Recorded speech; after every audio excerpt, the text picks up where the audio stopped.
It's here from Pop Turner speaking to Alicia Hannah-Kim about Season 6, Part 1 of Cobra Kai, streaming now worldwide on Netflix. Welcome back to the show. It's so good to see you again. Thank you for having me, Petey. It's lovely to see you. It's so interesting because, we know it's the final season of Cobra Kai. We meet Sensei Kim last season, and I find it interesting, right? Because, that's the first time you ever played that character in Season 5, right? So you return for the first time.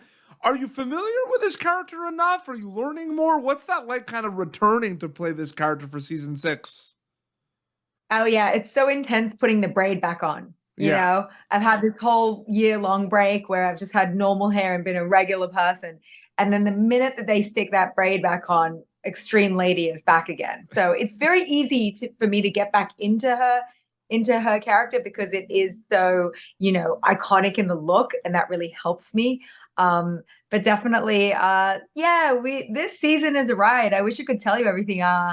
We definitely learn a lot of new things about Sensei Kim. Yeah. Well, in the first 5 episodes, we learned a lot. And I'm wondering kind of specifically because there's 10 more episodes coming out. We're going to get more in November. Then we're going to get the final 5 in 2025. And it's going to be insane. It's going to be sad. It's going to be crazy. It's going to be a lot of emotions. But in the first 5, we learn a lot. I'm just curious specifically with those 5 episodes, Alicia, like, what is that script to screen journey for you? Like knowing that we learn a lot about Sensei Kim this season.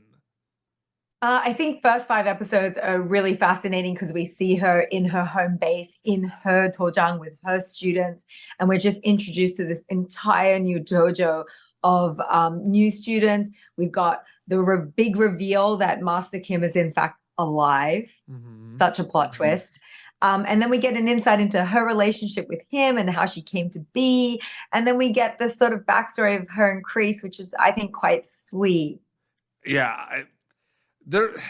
It's hard because I don't want to say much. Even like there's a chance that people have watched the episodes already if they're watching this interview. But like, do you find sometimes you walk on eggshells in these interviews though? Like you don't want to say much, even though you're allowed sometimes to say something.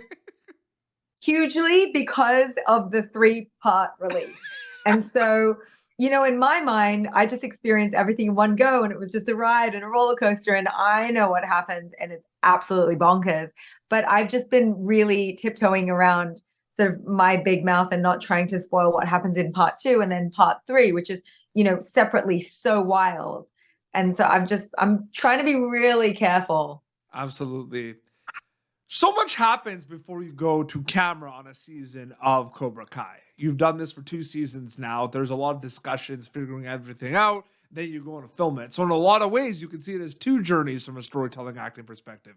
Before filming Cobra Kai and after filming Cobra Kai? Or do you see it as one big journey with multiple steps? I'm curious about that from an acting storyteller perspective.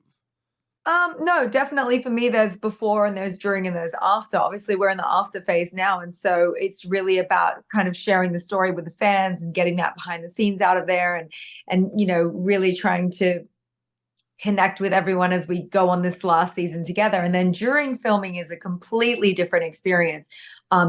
Filming for me is very much, I live a very regimented routine of, waking up at 3 or 4 in the morning for my call time and getting there, and then just the rigmarole of day-to-day filming. And so, I'm quite antisocial when I'm working. I know a lot of the kids would be like, I remember Brandon was like, do you want to come out to a video game arcade after work? And I was like, absolutely not. No, that's like my worst nightmare right now.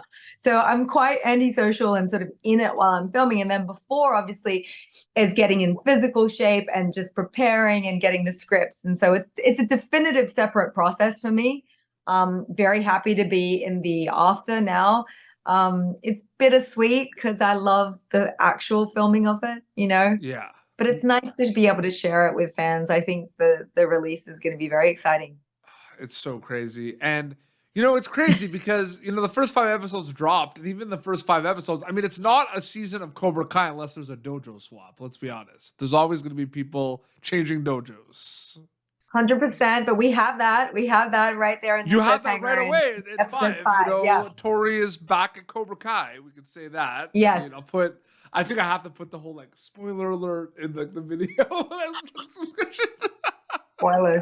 I got her back. Yeah. Spoiler. It was a big storyline. Well, no, I think it's cool because last season, like season 5, there was the whole Sekai Taikai introduction, right? You see, young Silver and Kreese, they're talking about this tournament. It's a big deal, right?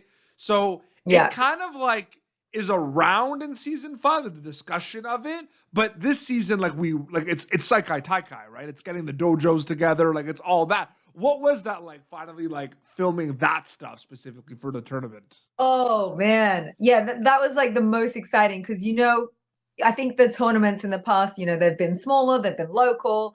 And so now we're hitting this big thing that we've been discussing, like you say, in previous seasons of the Sekai Taikai. It's going to be global, it's going to be huge, it's other countries. And then finally, I remember when I first arrived at the filming location, and it's huge. And you see all the different dojos and all the names and the different gis. And then, of course, we have a different gi. When we're in Korea, it's the white collared gi. And then, of course, when we show up to Sekai Taikai, we've got travel outfits. So just that heightened sense of next level, more people. I have never seen so many extras on the set of Cobra Kai than in Sekai Taikai scenes. So yeah, I'm really excited for part 2 to drop with all of that. You guys don't know what's coming. Well, I'm going to be so honest with you because I talked to Brandon H. Lee about this as well. And I talked to Daniel J. Kim who played Yoon. I mean, Kreese and Sensei Kim are putting together an incredible squad. I mean, they show up in the Sekai Taikai and like, I'm sorry, but like, I'm pretty sure Cobra Kai is like instant sway. I don't know. I feel like everyone else is toast. Like I don't know. Like Quan is. That's what we were going for. I think that we crushed it. I think that that the theme that Leo and Zach came up with, it goes so hard. I remember the first time I saw it, and I just leapt off the couch. I was like, yes, that's a great theme. And then it's the look of shock and the shock value of having Tori and seeing Quan Miyagi is not just messing around. Quan out. wants to win. Quan is like, there's no messing around there. He is dangerous. He is such a badass. And that Brandon in real life is a Taekwondo master. And so, that man does not need a stunt double. He does not. It's crazy. It's Would you say there was something you liked the most about working on Cobra Kai, like in terms of seeing stuff? Like, you're filming it, right? But there's times where like maybe you're watching scenes before you go in scenes. Like, do you like the action? Do you like the intense kind of dialogue? Like, what do you like the most about it from like a just gazing aspect of things?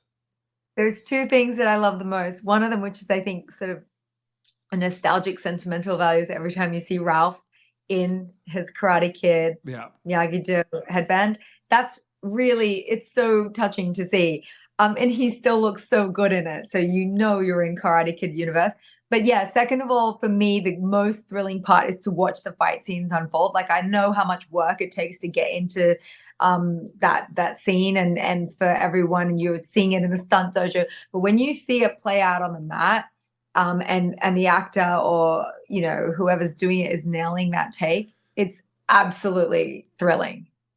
Absolutely. And I want to know, because from a storytelling acting perspective, you work on many different projects, how separate are like certain projects compared to kind of like newer projects that you do? Like, do you take things from past projects to Cobra Kai preparation mindset wise? Are you going to take things from Cobra Kai mindset preparation wise to future projects? Like, or are they completely separate once you wrap them from kind of like just the preparation mindset? I'm just curious about that.